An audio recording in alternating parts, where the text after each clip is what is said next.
Hello students, ये class 12 का chapter number 1 है जिसका नाम है द लास्ट लेसन। वेलकम करता हूं मैं आप सभी लोगों का जो कक्षा 12वीं के स्टूडेंट हैं और इस नए सत्र 2025 और 26 में परीक्षा देने वाले हैं। मेरा नाम दीपांशु राजपूत है और मैं आप दीपांशु राजपूत क्लास 12 चैनल पे आप सभी लोगों का तहे दिल से स्वागत करता हूं। तो आज इस चैप्टर का नाम मैं बता रहा हूँ आपको द लास्ट लेसन। चैप्टर का नाम द लास्ट लेसन है, लेकिन क्लास 12 इंग्लिश का चैप्टर नंबर 1 है, पहला चैप्टर, और पहले चैप्टर का नाम ही द लास्ट लेसन है। ऐसा क्यों पड़ा, आज इसके बारे में मैं आपको बताऊंगा। क्योंकि द लास्ट लेसन इसको इसलिए बोला जाता है क्योंकि इस दिन द फ्रेंच लैंग्वेज जो थी, फ्रेंच लैंग्वेज का आखिरी दिन था, आखिरी लेसन था, तो इसलिए इस चैप्टर का जो नाम है वो द लास्ट लेसन नाम पड़ा। इसके जो राइटर हैं, वो राइटर जो इसके जो राइटर है इस चैप्टर के, वो है अल्फोंजो डॉडेट। अल्फोंजो डॉडेट ने इसको लिखा है। अल्फोंजो डॉडेट कौन है? तो अल्फोंजो डॉडेट जो है वो एक नोवेलिस्ट हैं, शॉर्ट स्टोरी राइटर हैं। और इसके बारे में मैं सीधा आपको गो थ्रू कराता हूँ स्टोरी पे कि स्टोरी क्या है। जब हम अंदर पढ़ेंगे स्टोरी को तब हम अच्छे से समझ पाएंगे। तो दोस्तों, आप मैं लाइन बाय लाइन एक्सप्लेनेशन करूँगा, वो भी हिंदी में, शुद्ध हिंदी व्याख्या करूँगा इस चीज़ की। इसमें क्या लिखा है? I started for school very late that morning. I I का मतलब यहाँ पे फ्रांज से है, फ्रांच। आई का मतलब एक फ्रांज है, और फ्रांज कौन है? फ्रांज एक 13 से 14 साल का एक स्कूल गोइंग बॉय है, एक स्कूल जाने वाला लड़का है। 13 से 14 साल का बच्चा है वो, और वो एक फ्रेंच है, मतलब फ्रेंच में रहता है, और उसका नाम नाम उसका फ्रांज है। रहता वो फ्रेंच में है, फ्रांस में रहता है मतलब।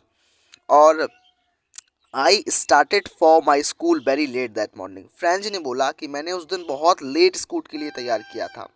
And was in great dread of scolding, specially because M. Hamel had said that he would question us on participles and I did not know the first word about them. जो M. Hamel थे बच्चों, इसमें क्या लिखा है? Was in great dread of scolding. Was in great dread, great dread मतलब बहुत बहुत खतरनाक डर, स्कॉल्डिंग मतलब डांटने का, स्पेशली स्पेशली मतलब विशेष रूप से, क्योंकि M M L had said that, M M L ने कहा था, that he would question us on participles, वो क्वेश्चन पूछेंगे कहाँ पे? पार्टिसिपल्स। तो बच्चों, पार्टिसिपल्स क्या होता है? पार्टिसिपल्स एक ग्रामर का पार्ट होता है। जैसे कि हम एक्टिव पैसिव डायरेक्ट इनडायरेक्ट पढ़ते हैं, उस तरीके से पार्टिसिपल्स भी एक तरीके का ग्रामर का पार्ट होता है। And I did not know the first word about them, और मैं उसके बारे में पहला अक्षर भी या पहला शब्द भी नहीं जानता था। आई मतलब मैं, डिड नॉट नहीं जानता था, नो द फर्स्ट वर्ड पहला अक्षर, अबाउट दैम उसके बारे में। फॉर अ मोमेंट, फॉर मतलब के लिए, आ मतलब एक, मोमेंट मतलब क्षण, एक क्षण के लिए। आई थॉट, मैं, आई मतलब मैं, थॉट मतलब सोचा, ऑफ मतलब के, रनिंग मतलब भागने के लिए, अवे मतलब दूर, एंड का मतलब और, स्पेंडिंग मतलब बिताना, द डे का मतलब दिन, आउट मतलब बाहर, ऑफ डोर गेट के बाहर या घर के बाहर, इसका सेंस बन रहा है। तो I thought for a moment, एक क्षण के लिए, I thought of running away, मैं भाग जाना चाहता था, मैंने भाग जाने का सोचा। And spending the day out of the door मतलब घर के बाहर मैं अपना स्पेंड दिन व्यतीत करना चाहता था। It was a so warm, warm का मतलब होता है गर्म, hot, and so bright, bright का मतलब होता है चमकीला। जो दिन था वो बहुत गर्म था, बहुत चमकीला था। आमतौर पे जो फ्रांस के दिन होते थे बहुत ज़्यादा सर्दी भरे होते थे, लेकिन वो बहुत वार्म था, ब्राइट था, जो उसको बहुत टैम्प कर रहा था, अट्रैक्ट कर रहा था अपनी तरफ। The words were chirping, chirping का मतलब होता है चहचहाना। एट द एज, एज का मतलब होता है किनारा, ऑफ द वुड जंगल में। तो क्या लिखा है? The words were chirping at the edge of the woods, जो वर्ड्स थी, जो पक्षी थे, वो चर्पिंग कर रहे थे, चहचहा रहे थे, at the edge of wood जंगल के किनारों पर। And in the open field back of the sawmill, and in open field, open field का मतलब खुला मैदान, बैक ऑफ सोमिल, सोमिल क्या होता है? सोमिल एक तरीके की ऐसी जगह होती है जहाँ पे जो सोल्जर्स होते हैं वो एक्सरसाइज करते हैं, ड्रिलिंग करते हैं, उसको हम बोलेंगे सोमिल। एक बहुत भारी जगह होती है, फील्ड ऐसा मैदान होता है, उसको हम सोमिल बोलते हैं।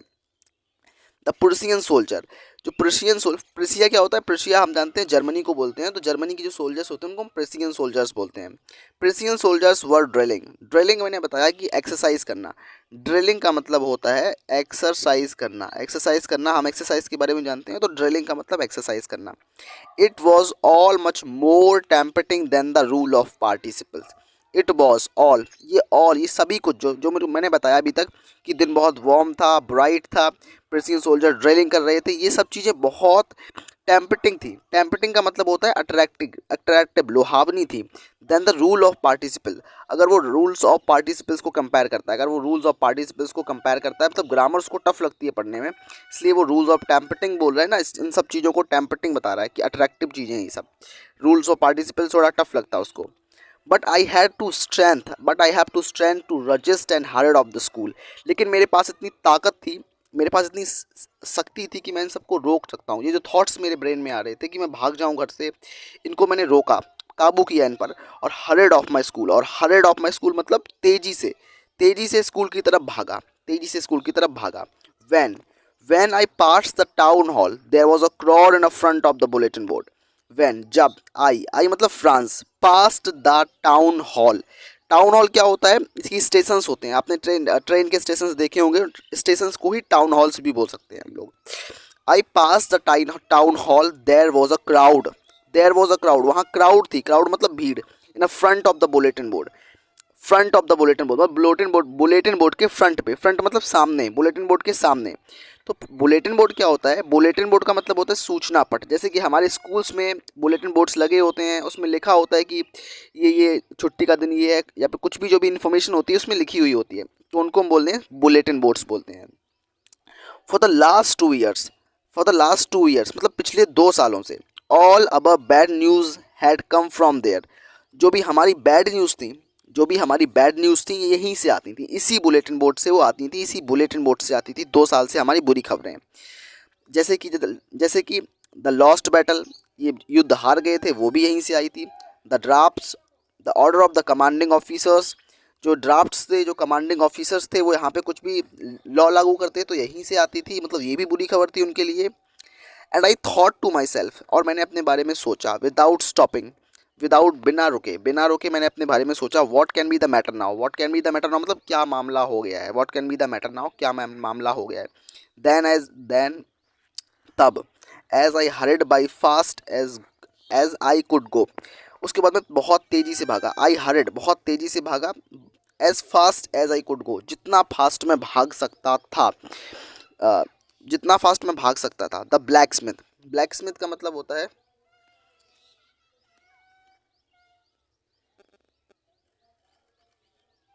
मैं इसको मैनेज कर लेता हूँ थोड़ा, हाँ अब लगता है सही दिख रहा है, हाँ ठीक है। द ब्लैक स्मिथ का मतलब होता है लोहार, वॉचर, उसका लोहार का नाम जो था वो वॉचर था। हु वॉज देयर, वो वहीं पे था, विद हिज अप्रेंटाइज का मतलब होता है चेला या शिष्य, उसका शिष्य के साथ अपने चेले के साथ था। रीडिंग द बुलेटिन बोर्ड, और बुलेटिन बोर्ड को रीड कर रहा था।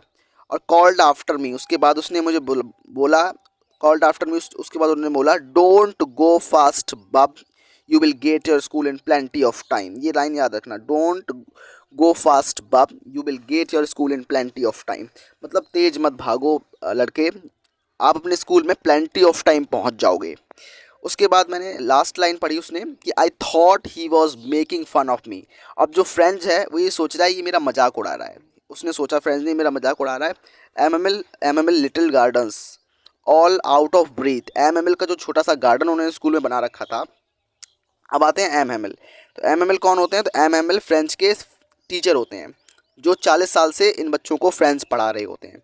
एम एक बहुत अच्छे कैरेक्टर है इस स्टोरी में, जिनको अभी मांगे डिस्कस करेंगे। उनका एक गार्डन भी होता है जहाँ पे चहल पहल मची रहती है, इसलिए बोला गया है कि M garden all out of breath, वो आउट ऑफ ब्रीथ से रहता है, ठीक है, मतलब आउट ऑफ ब्रीथ मतलब उसमें बिल्कुल सांस लेने तक की आवाज़ नहीं आ रही है उनके गार्डन में से, बहुत शांति, बहुत कीपनेस थी उसमें।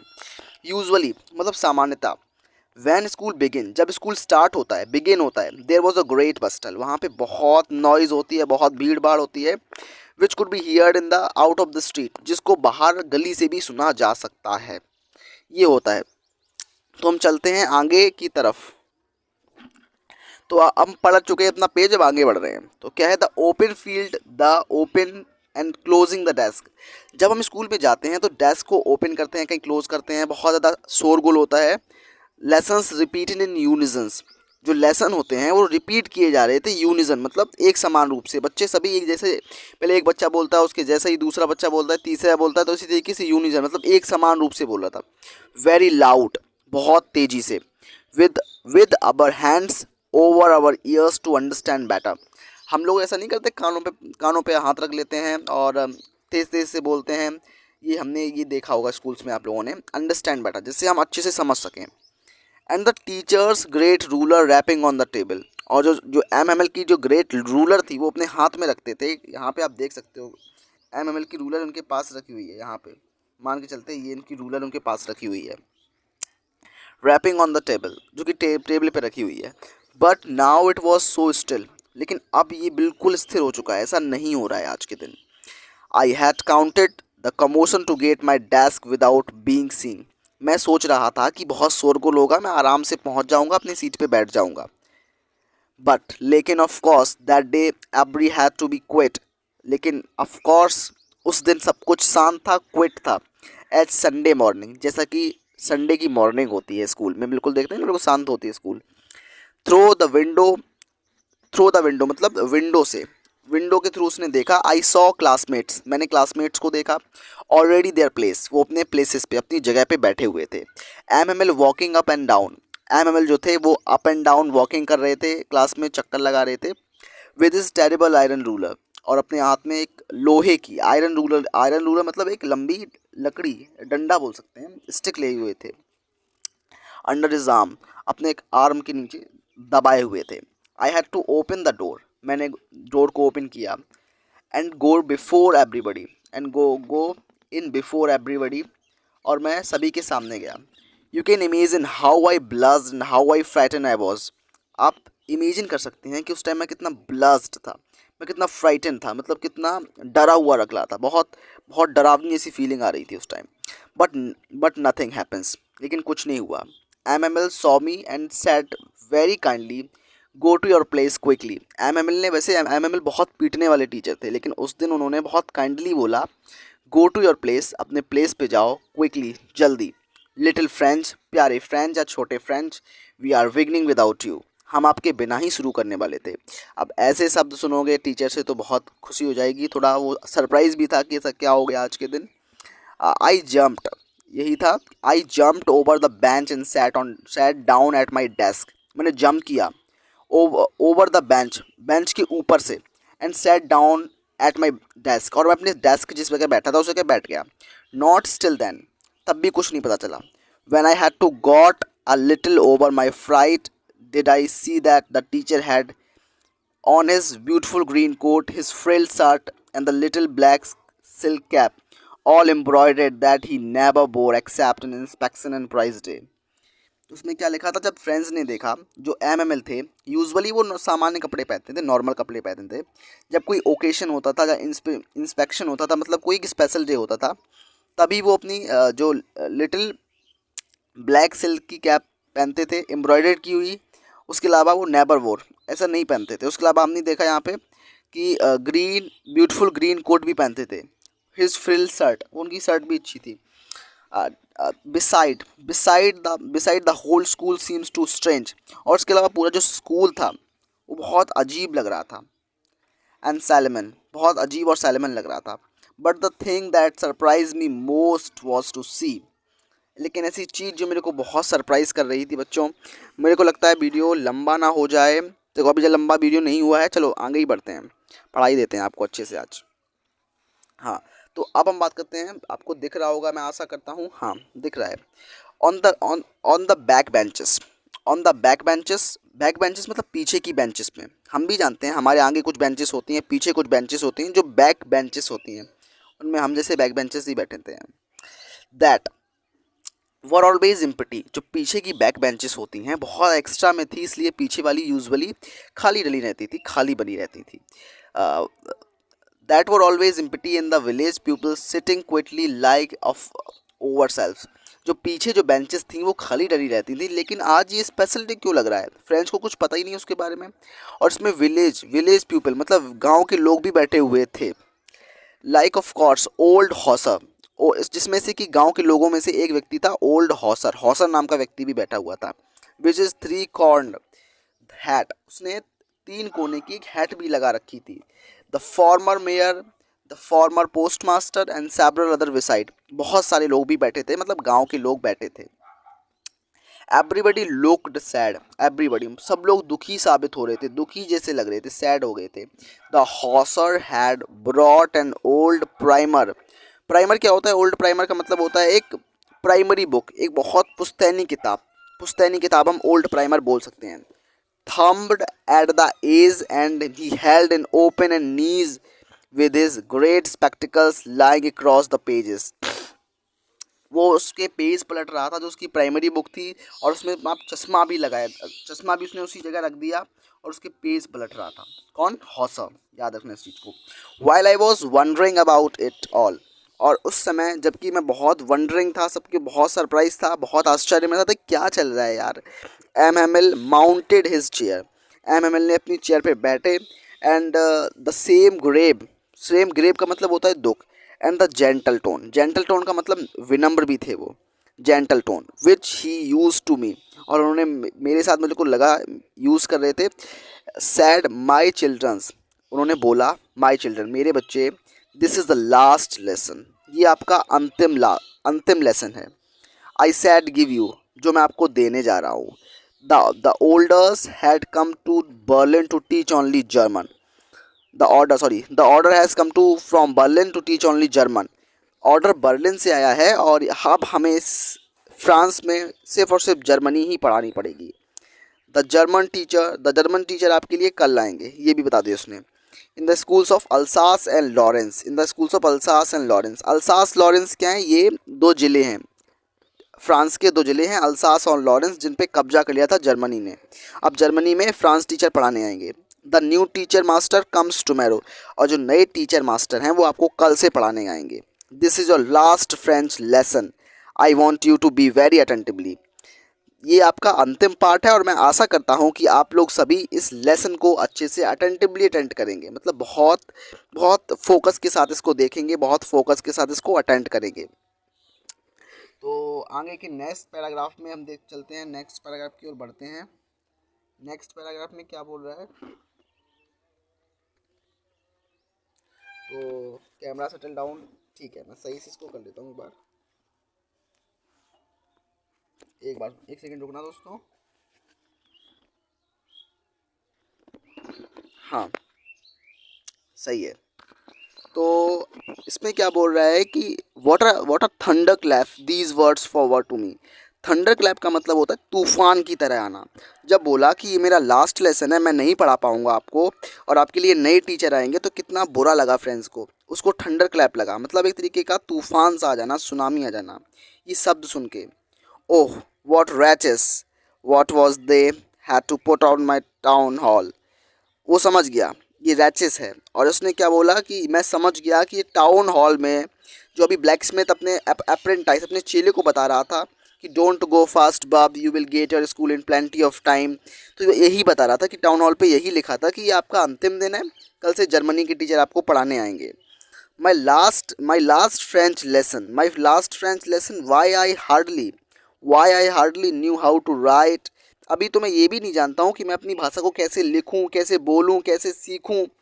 I should never learn my more I should never learn any more. मैंने अभी तो कुछ बहुत ज़्यादा जाना भी नहीं अपनी भाषा के बारे में। मस्ट स्टॉप हियर, यहाँ पे उनकी भाषा को भी बंद कर दिया। आप नई भाषा पढ़ो, उसमें भी जानो, क्या लफड़ा है भाई। Oh how sorry I was for not learning my lessons. क्या यार, मैंने भी लेसन्स को लर्न भी नहीं कर पाया। फॉर सीकिंग वर्ड्स एग्स, जो पक्षी थे वो अपने एग्स को सीख कर रहे थे। और गोइंग स्लाइडिंग ऑन सॉर, और सॉर का मतलब वो सॉरी की रिवर होती है, और स्लाइडिंग शॉर्ट्स जो रिवर्स में स्लाइडिंग करना। My books that I had seems, my books क्या लिखा है, my books that I seems to a nuisance and while ago. Nuisance का मतलब होता है इस फ्रेंड्स को लगता था कि इसकी जो किताबें हैं वो न्यूसेंस हैं। न्यूसेंस का मतलब बर्डन है इसके लिए, वाइल एगो। तो आगे बढ़ते हैं बच्चों।